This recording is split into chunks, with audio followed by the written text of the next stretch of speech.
Welcome to the Fit Girl Magic podcast.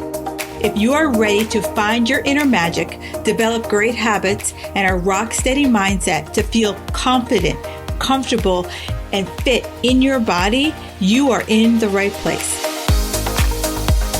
I am Kim Barnes Jefferson, and I'll be giving you weekly doses of health, fitness, and life tips sprinkled with humor and real talk. If you're ready to be consistent without the stress of perfection, magic makers, it's time to slip into your favorite pair of PJs, grab some coffee, kick back, and listen to today's show.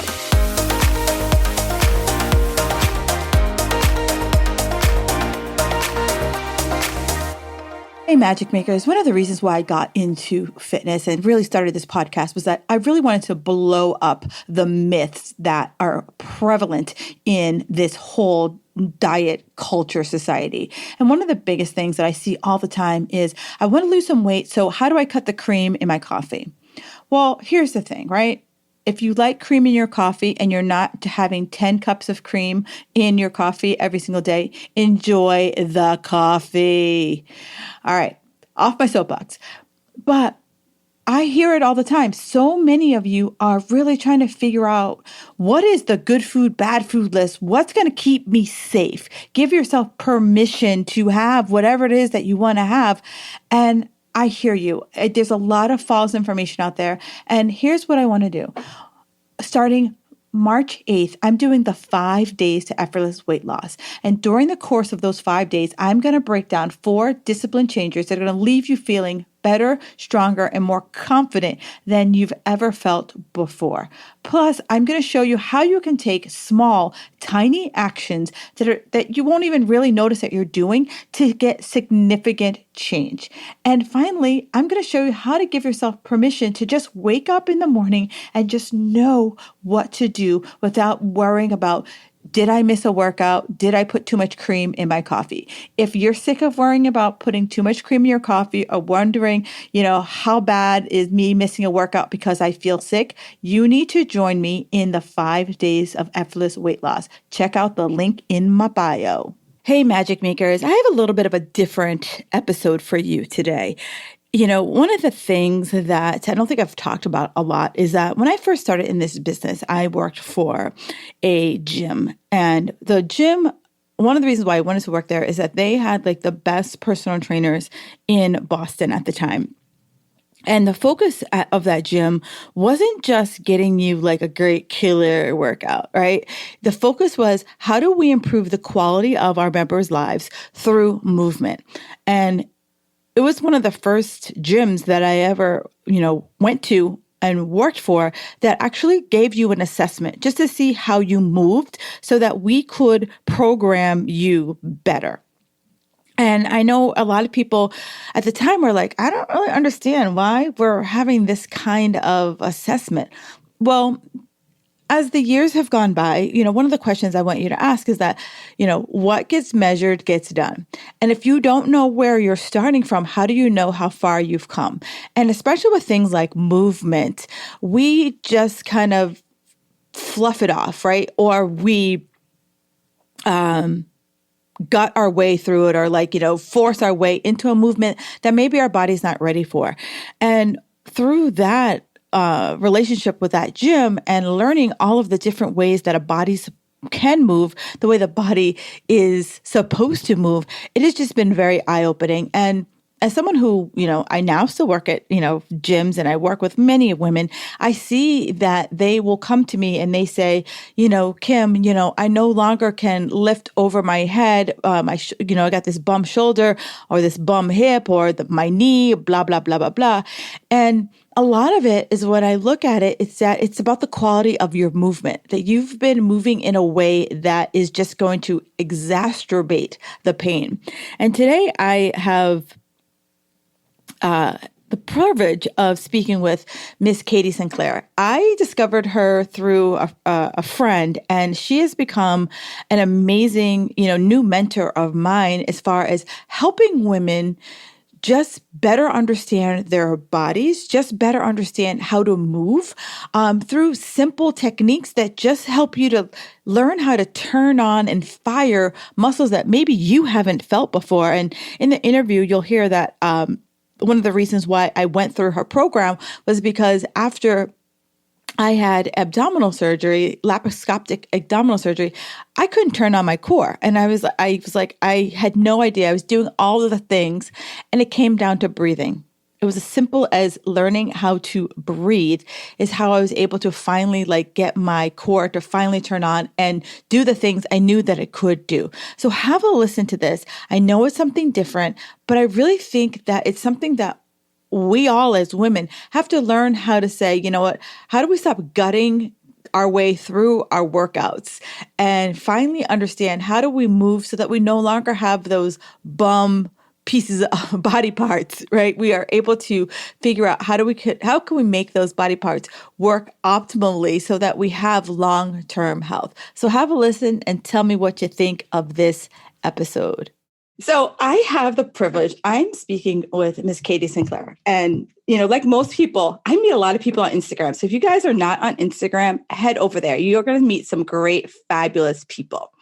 And I was attracted to her because she was talking about what I have always what I've always preached to my clients, movement. If you have quality movement, you're going to get the results that you want. And so many times I see, people doing, I'm going to call them circus workouts, and they get hurt and then they stop working out. And then they're like, well, when I did, insert the circus workout that they did, they got hurt. And now they're like, yeah, I can't really lift over my head anymore. Or, squatting, it's not really good for me anymore. My lower back.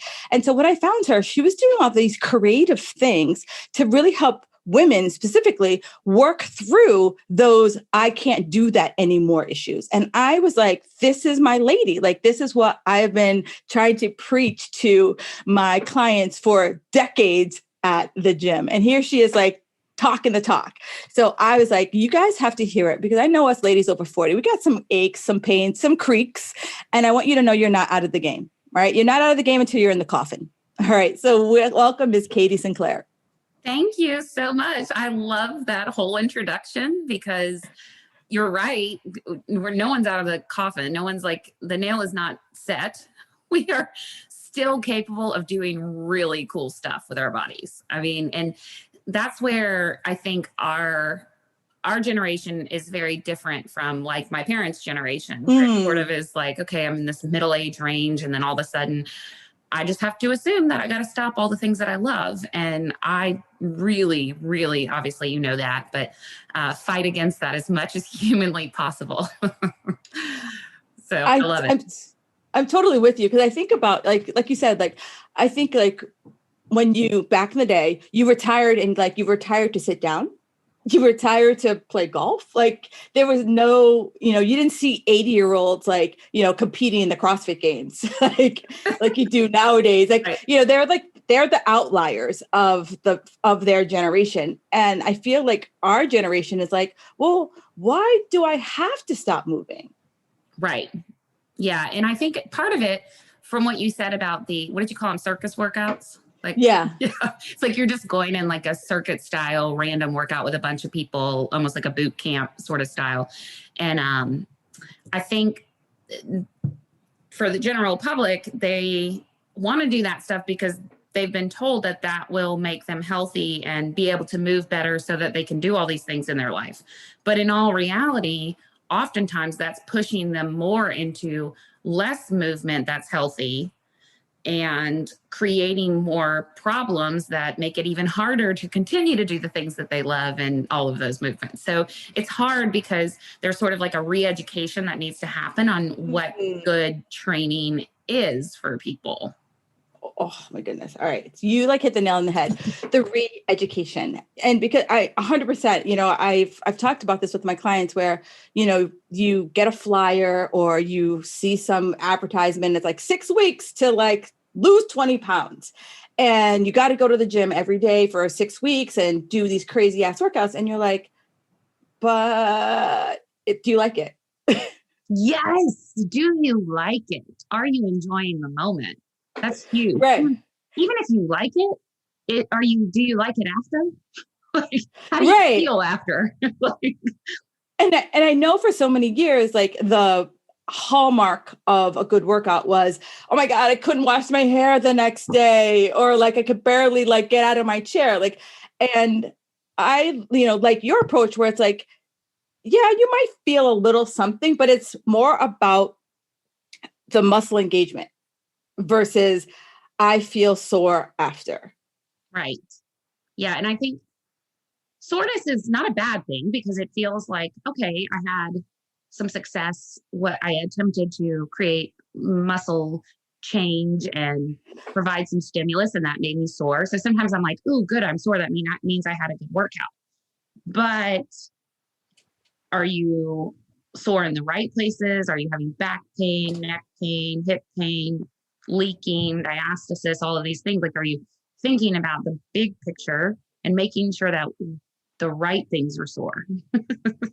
Yeah. And that's the key, really, is like, how are we educating people to understand what's happening with their own bodies so that they can make better decisions on their exercise and programming and where they're going to go and who they're going to put their money with to train them. Yeah. And, so one of the reasons why, well, full disclosure, I had participated in one of Katie's programs. And one of the reasons why I participated in her program was that I had abdominal surgery. And ever since then, I couldn't feel my core. Like no matter what I did, I couldn't feel my core. And I'm like, I know how to cue people, like brace your core. And I was like, I'd love to. I really want to. I'm like, I know it's there, but it is not turning on. And so one of the things I love that you do very well, and that I'm an aspirational person here, is that you're like, okay, let's find the muscles that aren't working so that the muscles that aren't working or the muscles that are working aren't overworking and compensating for the muscles that aren't. Exactly. Come out right? Yeah, no, that makes a ton of sense. And I think that is part of the problem is there's not education on proper positioning, which allows for all the muscles to work, not just the ones that are sort of taking over. And so in your case, I don't know what your surgery was, but likely other muscles were doing the job for your abdominal wall muscles to try to compensate. And because that's what we do as humans, we do whatever is humanly necessary to get through life and to continue doing all the fun stuff we like to do or don't like to do. And so we'll use any strategy we can find, especially if you have surgery, something like that, or pregnancy or whatever. Right. And so like, let's use pregnancy because I think that as a woman, that's a kind of, no one wants to say it, but it's major trauma. It's major trauma. It is. It is major trauma because it literally like pushes every organ other than I think your heart out of the way. Yeah. To make room to make room for your baby. I'm like, I'm like kind of like, as you visually look at like a baby inside of you, like they never show your organs. And then like after you think about the baby being removed, you're like, oh crap, there's a lot of vital organs that like got disrupted in order to, make sure my baby has room. And I don't think, and because I had the abdominal surgery, I think I became more conscious of, shoot, how many other of my mommies no longer can feel their core because, maybe they had a C-section or maybe they have, maybe they have other disruptions that happen. And I'm like, how do you even know what's turned off? Yeah, I think that's a really good question. You have to understand a little bit about assessment. So if you go to a trainer and you're looking to find somebody that is, I guess, cognizant of these things, they should probably do some sort of assessment. They should look at, okay, how does she move? What's her range of motion? Things like that are really simple, actually, if they're fairly educated to kind of give people a lens. And once they find a person that's like looking at the big picture, they can determine, okay, what needs to be turned on. But from a very broad perspective, I think we can all as humans, without a trainer, learn what we need based on some own assessment measures that we can do for ourselves. And I'm happy to share those with your audience too. Yeah. Ideas that might help them cue into, oh, wow, that's so crazy. I didn't realize that that wasn't even turning on. I didn't even know that that was supposed to happen at this time, you know, and now that I know that, this is something I might need to work on and learn a little bit more about, because I think people are more likely to, okay, so if I tell you you're going to lose, I want you to lose 20 pounds, or you want to lose 20 pounds. In order to do that, you need to cook healthy meals. But you've never cooked in your whole life. Okay, we probably need to start from square one and teach you how to chop up an onion and make a meal, right? And so people are willing to do that because we eat 3 times a day, right? That you can sort of avoid exercise. And when it comes to our bodies, it's like we want somebody else to tell us what to do. Yes. But really, like, we should be putting in as much effort as we need to lose weight and learn how to cook and feed ourselves and proper nutrients to eat as we do on, you know, actually what's happening with our own bodies. Like, it's our body. We have one body that has to support us and we have to live in for the rest of our lives. And if you want to live a really healthy, active, fun, just joyful life, then you probably need a body that can hold you up. And so we should put some effort into learning some basic principles that will translate into just really great things. So, you know, it's funny you say that. I just love the joyful, right? Like, you know, just having joy and like having back pain or anything like that, that's not joyful. And, you know, one of the things you talked about that I think we get as a society, we get caught up in is weight loss. Yeah. Right. And so we don't think that if I were able to engage my core, how does that affect my weight loss? Like we don't think in terms of that because it's not sexy, right? Like, right. You know, yes, it's not, I'm not being, you know, for a client, you know, I know when I first started for clients, like they wanted to see that, you know, you transform this woman and she lost 40 pounds and now she's this like, you know, bathing beauty versus like, I got her to get her core engaged. Like that is not right. That is just not, you know, that is not sexy. Or like, oh, when she came to me, you know, she couldn't do a squat without peeing and now she can pee. Like, it's not, that's not like what we want people to hear in the marketing materials. Right. And I think to your point, I think a lot of the circus workouts are highlighting those things that you're saying aren't sexy. And so they're highlighting that as a sales pitch. And not like from a bad intent. I think also a lot of them are just highlighting the fact that we're going to get you stronger, get you moving, but they don't really have the understanding, or they're not giving they don't have the time or the resources in a group environment to be able to give you the understanding that you need for your body to, like, if I could give something to every single general population client, like period, if I could just like do a magic wand, I would teach them a couple of key things about pressure management and sort of like create a stable base, and then be like, go do any workout you want and just don't forget these things I told you. So I would take like an hour and just be like, let me teach you this. And then you go and you can do whatever you want. You know what I mean? Like, you get it. Right. Now. It's simple. It doesn't have to be super complicated.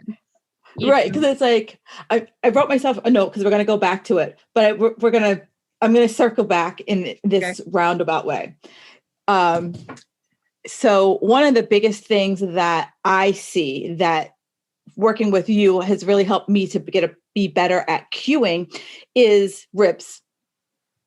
You know, really looking at the rib cage. And so I feel like a lot of people, if we have this conversation, can look at themselves in the mirror and see if their ribs are lifting and lowering, right? Because it's pretty obvious. Like when you lift, are your rib cage going up? Are your boobs going up to the sky? Because if that's the case, your ribs are going up. Yeah. Right. And so now, you know, through working with you, I've become very like confident of like, okay, we're going to bring those ribs down. This is how we create the pressure so that people really understand that, you know, most people think their core is about the 6-pack. Mm-hmm. Right. And you're like, that's nice, but it does way more than just have a six pack. Yes, 100%. So let's talk about that. Let's talk about how, like, it's human nature. We all do. We've all done it until someone points it out that you lift something over your head and it's just a natural thing. Your rib cage lifts up because no one's told you different. Exactly. So I think just to bring it back a little bit in terms of how people can feel this in their own bodies is, if you're listening out there, just take an inhale through your nose and kind of breathe in and take a deep breath. Don't think about anything. Where did the pressure go? Did you feel your abdominals lengthen and sort of your belly come out? Did you feel your chest rise? Did you feel back expansion? Just what do you feel when you inhale? And actually a deep inhale, not just like sitting here talking and random, but just you can put your hands on your chest, your hands on your belly, and take a breath. Does it feel like it's going 360, or is it just all coming out the belly? And that's the first cue that I just sort of hound into my people. And then now let's learn. So now I want you to exhale and just open your mouth and go, like, let it sigh out, let every bit of air out. And in that moment, where do you feel the movement happening? Are you able to connect with an exhale that's pulling those ribs back, that's pulling your belly, sort of cinching it in, cinching your waist in? And on top of that, we can talk about your pelvic floor. Are you pulling your pelvic floor up? So from a very basic premise, we sort of want this inhale that's 360, and then we want this exhale that sort of compresses our entire rib cage, pulls our belly not in, but cinches everything together and allows our pelvic floor to come up. So we're basically clamping down and closing that space in our thorax. And that is creating a stable platform for exercise. So when we exercise and we inhale, we want to keep some of that tightness when we go to lift weights or do a push-up or anything. We want to keep that exhalation tightness in all of those muscles to help us manage the pressure that we're now going to have to manage when we lift a weight over our head, right? So if I just arch my back as I push a weight over my head and my ribs go flaring out, then I lost that pressure. Right. And that, if you can get that one single thing, every single workout you do will be more beneficial. I know you heard me nail it in the head in the coffin with, just teach every single person to breathe and get their abdominals on and we're good.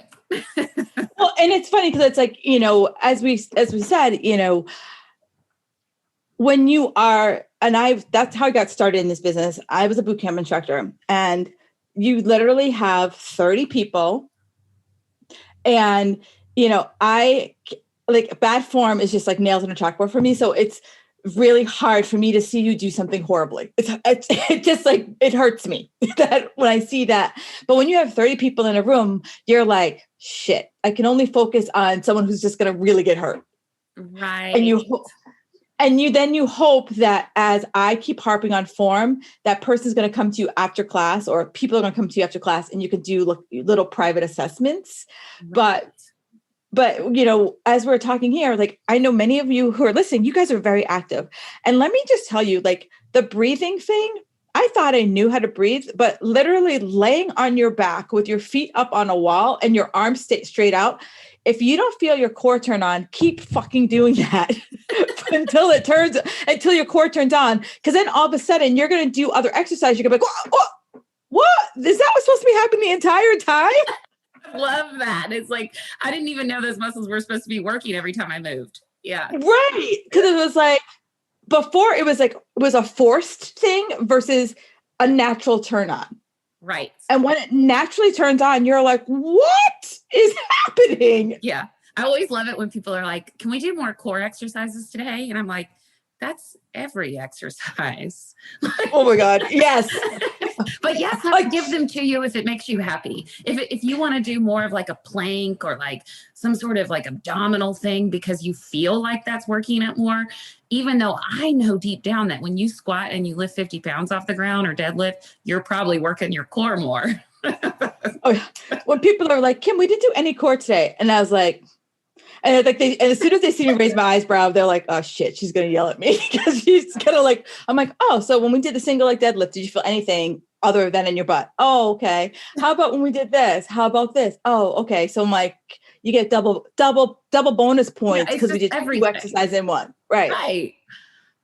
Yeah. So so one of the biggest thing I want you guys to take away is that like that breathing thing, that was the only thing that was missing from me getting my core back.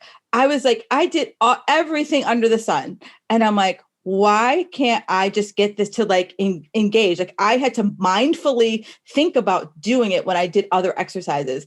Right. Me switching my breathing, I was like, holy shit, it's back. I'm like, it's back. It went away and now it's back. So if you're someone who like, you know, you're like, I don't know what you're talking about. Legit, lay on your back, put your feet on a wall and put your arms just straight out in front of you and just lay there for like 10 good, deep, solid breaths. And then you'll be like, oh.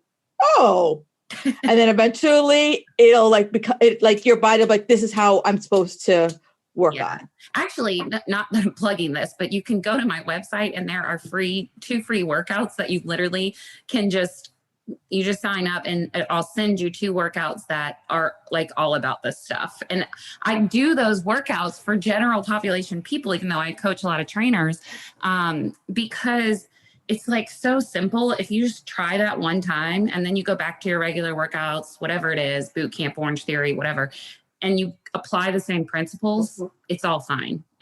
You're like, oh, wow, this whole workout feels completely different. Just paying attention to my breathing a little bit more.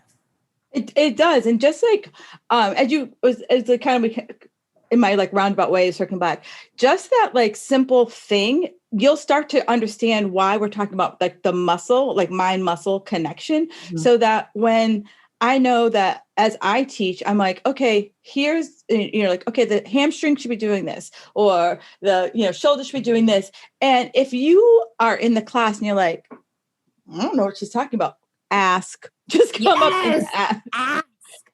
Oh my God, I love that. Cause on my group calls now, and it's Zoom, so it's a little bit different because I feel like when you're coaching in person, doing groups, people are kind of talking with each other too. And today in my class, one of the women said something and then another woman came on and she like unmuted herself and she goes, Suzanne, I feel like you and I just need to work out together because every time you say something and you ask Katie something, I'm thinking the exact same thing. So they're both like very similar body types. And if you ask, somebody else in the class is probably wondering exactly what you're wondering. And I was like, oh my God, I'm so glad that you guys like made that connection and are asking me because I want you to tell me, like, and I'll ask people, does that hurt anybody's back? Does that, feel like, can you feel your abs? Are you having trouble feeling your pelvic floor? You need to let me know.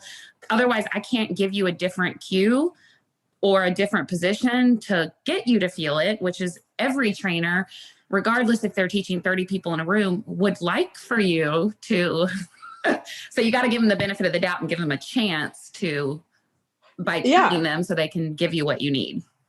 Because it's like, because I want everyone to like have that body awareness that like, oh, like, wow, this is what she keeps talking about, my hamstrings, and I got nothing because there's probably like something I could give you to do as homework so that one day you're going to come into my class and you'll be like, oh my God, can I feel my hamstrings? Yay. Yes. Yeah. That's the best. It could be just super simple. Yeah. Right. And, could even be just like foot placement. I don't know. Like, but it's like, if you let me, physically look at you, I'm like, 9 to 10, it's probably something really simple that we can do, but this work isn't sexy, right? Because I know, like, I've been rehabbing my shoulder. It's not sexy. Sometimes it hurts. It sucks. And it's in addition to what you're already trying to do. Right. Yeah. I mean, that's the thing. Nobody wants to, or not that they don't want to, maybe they don't have the time as well to dive into some of these concepts, but I don't think we have to make it super complicated. Like, I love how you're using your platform to sort of bring me on, but simplify this stuff so it's useful for all of the people that are listening. And that to me is the big change. You are the big change maker. You are the one. I can sit here and teach all these complex concepts to somebody, but if those people can then take these concepts and simplify them so that they are applicable for every single human on earth, that is the change that the exercise industry and the movement industry needs. That is everything to me. So what you're doing is more in terms of like scope, you know, I can't tell you the number of people who are like you, where I was like, you know, I was teaching boot camp classes with 30 people, like how in the world could I possibly address? And now they're doing 90-90s on the wall as the warm up before with 30 people in a group. Right. I'm like, yes. Right. And because like I've been fortunate that the first gym that I worked at, our trainers were just like top notch, and we did assessments, and no other gym did I ever went to, and you kind of watch the trainers, was there an initial like, okay, where are you? Like, it was just like, okay, Susie, here's the workout I made for you. Right. And we were like, we did the, FMS. Like that was like, everyone had an assessment of like, where are you, so that you could see where you're going. Yeah. And for many people, they always wanted to just dive into the workout, where we're like, we just need to see how you move. And I think now, as my population is 40 something, they've realized that movement is everything, because you're now chasing after your kids and picking up their shit, or you've had a kid on your shoulder for 5 years and you realize like, hello, you're a hot mess because you've had a kid like hanging off a shoulder for years.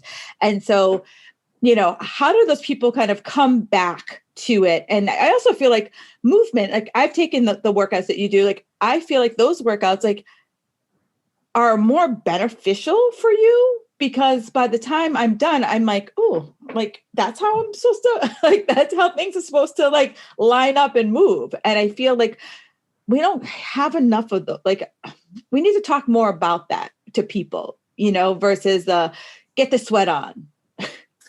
Yeah. And I think for me, at least, those workouts, I tend to try to provide some education about the body as well. Because if I can help you learn more while we're working out, then you can take that and use it at any point when you're holding your 5-year-old that's 60 pounds on your hip, well, that might be a little excessive. My kid's really big, but Quincy's like 60 pounds. He's 6 years old. So I got a big one, but like they still want you to pick them up every now and again, and you're eating, whatever. You've got all these things. If you just have a little awareness of where you are in space and how to manage that can make all the difference. So if during your workout, I can give you things that help you to understand and learn, then when you aren't with me the other 23 hours of the day and you're doing your regular life stuff, you actually have a strategy for getting stronger while you are, running around crazy like a maniac, dropping kids off even in the car. Like you can sit there and do a long exhale and get your abs on. I swear, the first time I went to a postural restoration course, which is who I've learned a lot of information from, my son was a year old, and I finally got to go to a continuing education course, and I drove down to Orlando, and I learned so much. My mind was just like bursting. And I just was like, it was like high. I thought I was like on something, like this is so amazing. And I'm in the car, and the whole way back I'm hip shifting, which is basically this process of kind of like pulling your hip back so you can get an abdominal wall. And I'm doing these breaths, and they're these long, like, I'm getting my exhales on. I swear to God, I sat in the car for 8 hours by myself driving. I probably did it like 1,000 times. The next morning I woke up, my deep abs were so sore I was like, holy cow, like for the first time in my life, now I'm getting why this breathing thing matters. But my point is like how you could use those principles if you're just a busy person and don't have time to exercise one day to still be strengthening your core. I'm doing quotes, which is strengthening your whole body while you're literally like shuffling kids here and there and living the crazy life that I feel like women nowadays, the standards for us are off the charts is basically how I see it. And so we're multitasking 24/7, and we probably need strategies to calm our system versus exercise strategies that are like getting us way up there. Like we probably need those too, but we need a little bit of both. Like I think we need the down, and I don't mean like yoga downtime. I just mean like there's certain ways you can move and exercise that really support your nervous system so that you're sort of coming into a very present place, right? Because we're always not present. We're always thinking about the next thing we have to do. Where do we got to get to? What do we got to do tomorrow? Like, what's our schedule? Are we set up? Do we have the groceries? Do we plan dinner? Do we da-da-da? And it's like, how do we get more present? And some of these positions and movements that we do can strengthen us while bringing us into that very grounded, present place. Yeah, I like that, because I feel like you're right, because I think a lot of the things that we've even talked about so I'm saying we've talked about when I took our course, that we've talked about are things that I don't have to go to the gym to do. Exactly. And like you said, like I'm waiting in carpool line. It's like I can hip shift. I'm waiting in carpool line. I can lift my feet and do my 90-90 breathing. Like there's plenty of things that I can do while waiting for, while shuffling kids around, or waiting for my coffee to brew. Like there's plenty of things to kind of start to like, so that when you do actually have the time to get in a full workout, you're like, look at this. Like, this is what they were talking about my ribs. This is what they were talking about, like my core turning on when I'm doing a squat or what have you. And so we talked about assessments, and I keep pushing the rock down the hill. So we're going to land the plane. Assessment. So if I'm someone and I'm like, all right, so this kind of seems interesting. What are some of the assessments I can do to say to myself, like, I think I'm doing good, but maybe I'm not. So what would I check for myself to see where I am? Yeah. So the first thing that I would do, if you're a female and you've had children, the number one thing I would want to check is, can you feel your deep abdominals and can you feel your pelvic floor? Because those things are very interrelated. And so from an assessment standpoint, all of this is going to be sort of active movement and your objective feeling of your own body. But I think a lot of times we get too far away from can we pay attention for just a minute? And it doesn't take long. And if you're listening to this, I can kind of guide you through it really quick. But basically, I would have you lay down on your back with your knees bent and your feet flat on the ground, and get in a comfortable position. And then all you would do is inhale through your nose and sort of just let everything relax. Don't think much about it. In that inhale, you should feel your pelvic floor sort of drop down, or like there's pressure pushing down into your pelvic floor. Just pay attention to it. And then on the exhale, you'll do a long sign exhale. And what you should feel is this building back up. So the pelvic floor is like a hammock, and it's sort of tightening, like when you used to play in school with the hammock, or not a hammock. What do you call it? Was it the parachute? A parachute, yes. And so you remember all the kids, and we'd stretch it out, and then we'd come together. Yeah. So we're sort of on the inhale, we're like all coming together, and the parachute is dropping down and has like less tension. And then on the exhale, that parachute sort of coming up, and it's building this tension into your abdominal wall. And so you can just lay down and see if you can feel and get connected to those muscles. If you can, great. That's number one. You're probably able to find your deep abdominals, your core. You're going to set yourself up for all your exercises to be better by just taking an exhale before you start an exercise. Literally 2 seconds. Or if you got a good exhale, maybe it's 8 seconds. So you want to get all of that air out, sort of and I always tell my clients, keep going, keep going, keep going. Yeah. And then they get all the air out, then they feel it. And if you don't feel it, secondary, I would say stand up and reach towards your toes. And there's going to be one or two scenarios that are going to happen. You either are way far away from those toes, you can't touch them at all, you can't flex forward, or you literally just fall over and palm the floor. And in either of those scenarios, we need to give you what you don't have. And so the person that can literally just fall over and palm the floor probably needs more stability. And that means that they need to find their hamstrings, like Kim said, with the feet on the wall.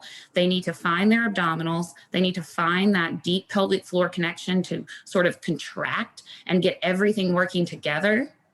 Whereas that person that literally can't move past their knees and they're just stuck in that position, they need to learn to let go. They need to learn to breathe and expand into their back and feel this lengthening of all those tissues and get in a better position so that they can start to improve. And it's not necessarily a stretch. It's more like a stretching from the inside. So when we inhale, you feel that expansion into your back. You feel everything. So for the person that can touch the floor, I would put them in like a bridge position or a hip thrust position. It's a great way to say it for anyone just listening to this. So sort of tucking your pelvis under, lifting your butt, and you can feel your hamstrings and glutes.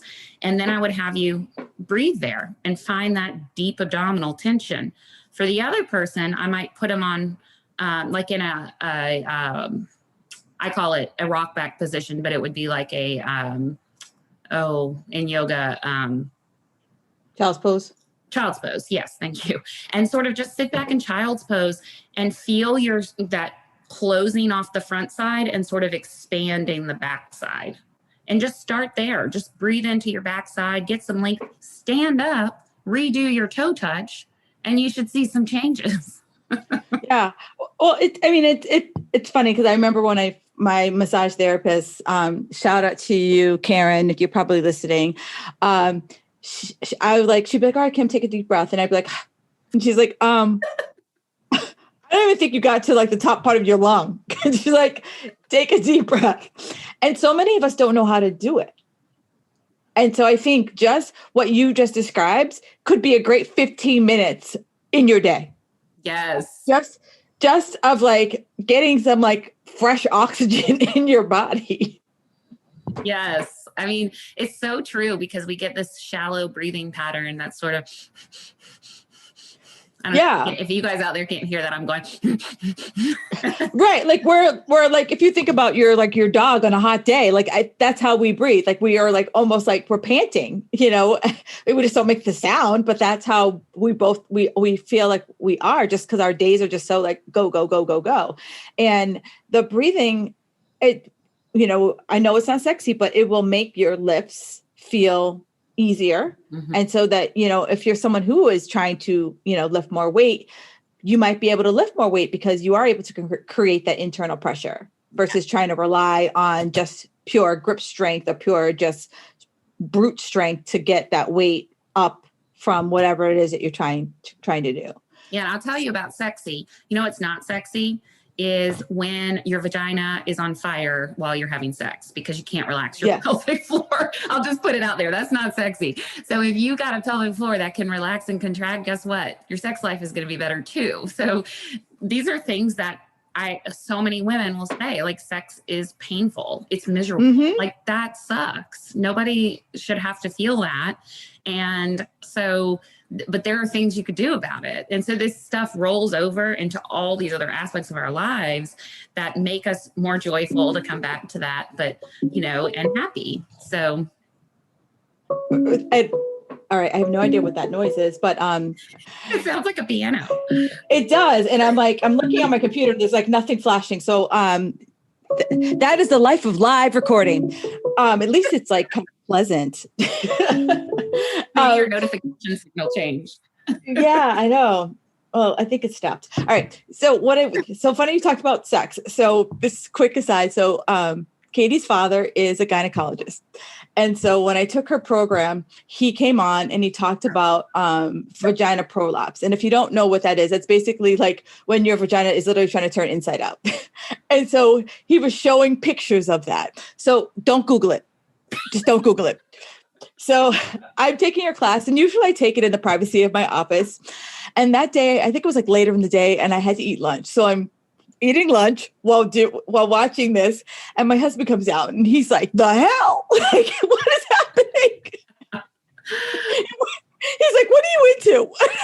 Oh my God, that's hysterical. To be fair too, that I was like, I know at one point I was like, "Dad, can you please like walk?" Because he just kind of went on and started talking about other things, but left the surgical procedure picture. It's literally a video of him completely reconstructing a vagina. Like, and he just leaves it up there. And at some point, I think I said on that call, like, Dad, can you just like flip to the next slide? Like, we don't need to be staring at this. To him, it's so normal. I'm laughing because my husband's like, how are you just eating? And I'm like, I don't know. I'm like, I'm hungry. And it was like, he's like, you're watching this, you're watching this surgery. Oh my God.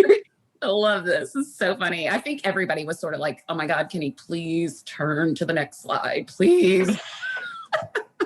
But for many people, like who like you know, like it's funny when like I know what it is, like, and for me just to say it, but to see it is like such a different. It really is, yeah. It's 220, 240. It's like, you know, it's the first time someone sees snow, you're like, oh yeah, it's the white stuff. It falls from the sky. Then you see it, you're like, whoa, that's what snow is. Like I was like, whoa, that's what prolapse is.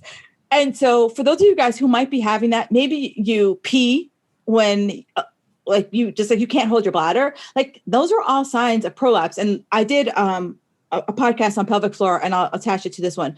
But she never had a baby, but because she was told to do, and I found out how to pronounce it, Kegels. It rhymes with bagels.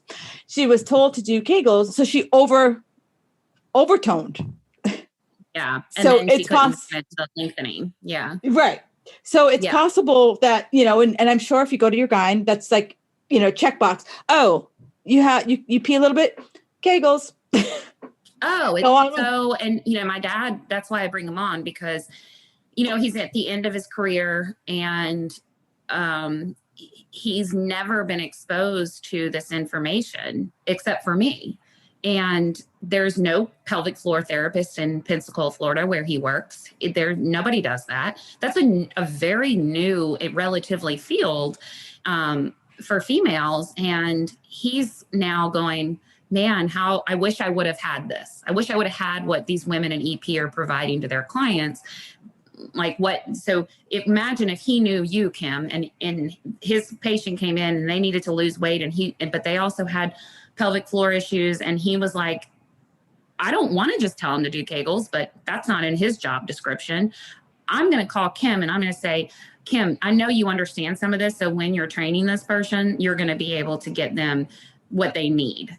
Like that is everything. And so to me, having him come on was like a selfish thing for me, because I would love at some point to get with him and Emily and Jill and try to form like something so that all women have access to this information via their physicians. So you guys, you know, we go to the physicians every single year, get our tests. If you're having a baby, or, you know, it's every week and all of that. And then they don't tell you, hey, like you gotta learn how to re-educate your pelvic floor so that it works for you and that you don't end up with prolapse and all of those things you can do during pregnancy. So I hope that will become more standard practice in the future, for sure.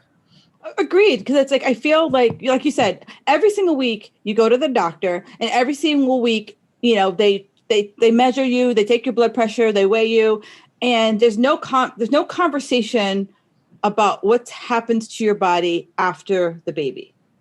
Right. It's all about the baby. And yet I know so many women are just like, your posture's thrown out because like maybe you're carrying a turkey, carrying around a turkey, you know, not everyone has like the 6 and 8 pounders. Some of them are walking around with like 10-pound babies and they're 5 feet tall, and their like posture is thrown off, and I never can say this word. I'm going to try my best.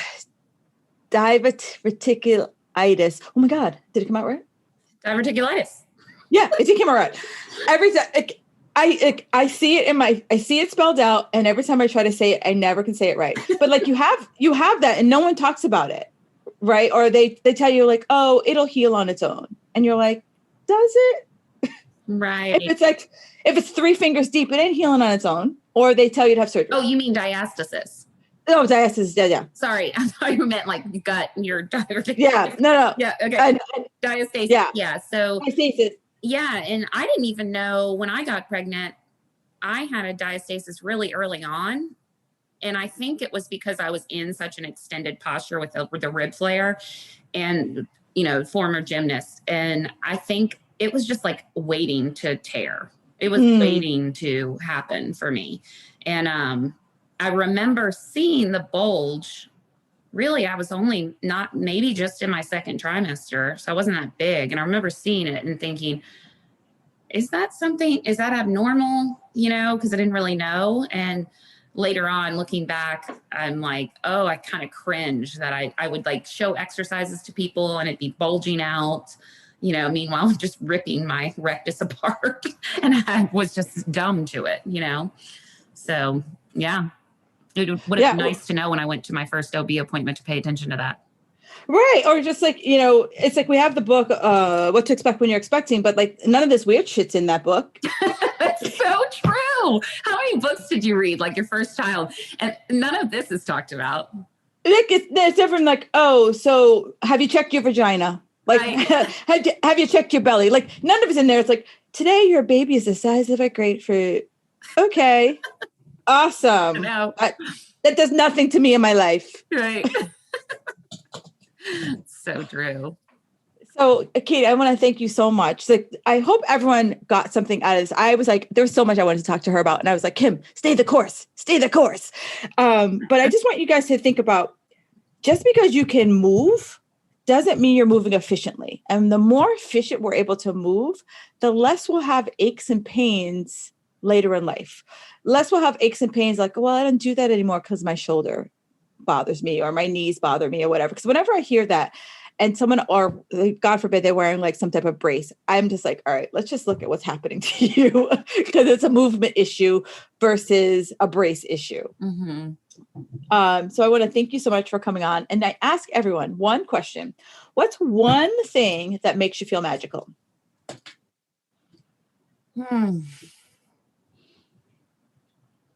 Just one.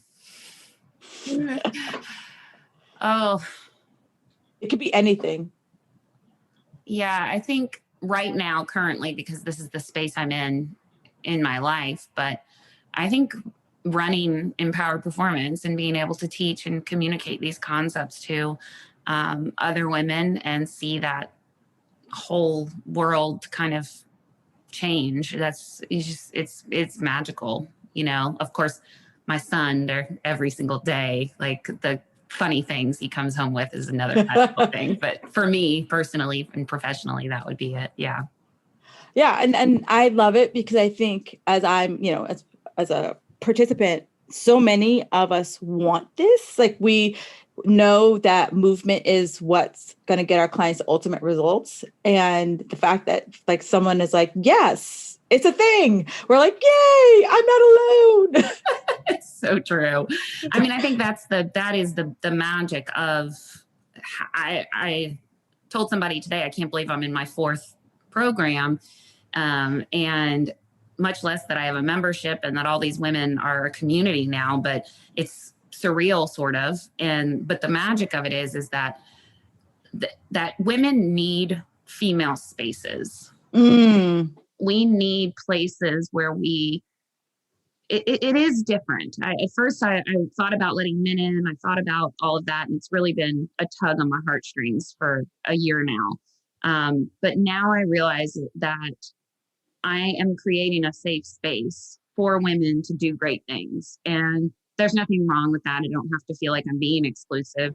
Its purpose is, sounds super corny, but back in the day, we as women came together to raise children together. The men would go off and hunt, the women would support one another. And I feel like now we're just in the workforce, but we've lost that connection. And it's okay to push for both things and want to be mom and want to work and want to have this dual life, but we still need that support system. And I think it's something innate in us that, they talk about how men are like fight or flight and during stress. Well, sometimes I don't think women are. I think women can be the calming voice, and that's where we're different. And yeah, absolutely. Because we're mothers and we're wives and when that's just part of our human nature. And when you put a group of collective people like that together, amazing things can happen. And that's magical. Right. And it's also just because I think a lot of us, because, let's be honest, like the trainer world was dominated by dudes for a long time. Like you only saw, you went to a conference and there was only dudes presenting, maybe like one like rogue woman who was talking about postpartum, right? But everyone else was like, everyone was all dudes out there. And so I think now if you're in a space of women, you feel more comfortable and confident speaking up about, or being the voice of dissent, where before, if there was just a bunch of guys, you'd be like, you were like, oh, I'll just keep quiet. Like, I'm not going to not going to put out a counter conversation because I don't want to be shut down. Exactly. And you feel sort of alone in that because you are balancing this need to feel like a good mom and do all the things that we think we're supposed to be doing. And the world's changing, of course, but that still exists. It's still a big thing, Oh, and so we're still working at it, and it's part we're putting on us. I'm not blaming men. I'm saying I'm putting on myself to want to be. Oh yeah. I want to be everything for everyone. And so basically having a community that sort of supports that desire and being able to say it's okay. And you can do great things too, despite these other feelings that you have, that you need to be there for your children and your family and blah, blah, blah. Like you can do it, Oh yeah. Mom guilt will never go away, but when you see other people doing it, you're like, okay, all right, I can do it too. So like, it's kind of just gives you that like push out of your own way. Yes. And it's cool because your kids are going to be like, yeah, she's a badass. Look at her. She can work out. She can do this cool, job, and she can be my mom too. And that's awesome. Right. Yeah, exactly. All right. Well, thank you so much for taking the time to do this. I so appreciate it. And, Magic Makers, Katie, where can we find you on the socials? I know you're on Instagram. Yes. It's katie.stclair, no E, .fitness. And then my website's katiestclairfitness.com. And there's a bunch of like free stuff on there if you're interested. And yeah, that's where you can find me. That's pretty much it. A little bit on Facebook, not much. Yeah. So she has great information. So definitely follow her on the gram and you will see like some like cool things that she does. And I love them because they're not circus related. There's a method to the madness versus like, this is cool, I'm going to do it. Right. Like you will never see on a Bosu ball in a handstand. Maybe one day, Kim, don't put it past me. No. But I'm just saying, people do that. Yeah, they're like, I'm totally kidding. Yeah. I'm like, okay, great. Awesome. I wish. Yeah. But yeah, so she does some pretty cool stuff and just like follow her because she's just an awesome person in general. So thank you so much for your time. Thank you so much for having me. I really enjoyed it. Thank you for listening to the Fit Girl Magic podcast. If you've made it this far, yay. I'm thinking you enjoyed the show. Let's continue the conversation on Instagram. You can find me at Kim Jefferson Coach. In order for me to keep sharing this message, do me a favor and leave me a 5-star review on iTunes. While you're there, don't forget to subscribe so that you won't miss an episode. New episodes are available every Wednesday. The Fit Girl Magic podcast is intended to provide you with tips, tools, and strategies that will help you make better decisions about your health. I really appreciate your feedback and your support. Thank you so much.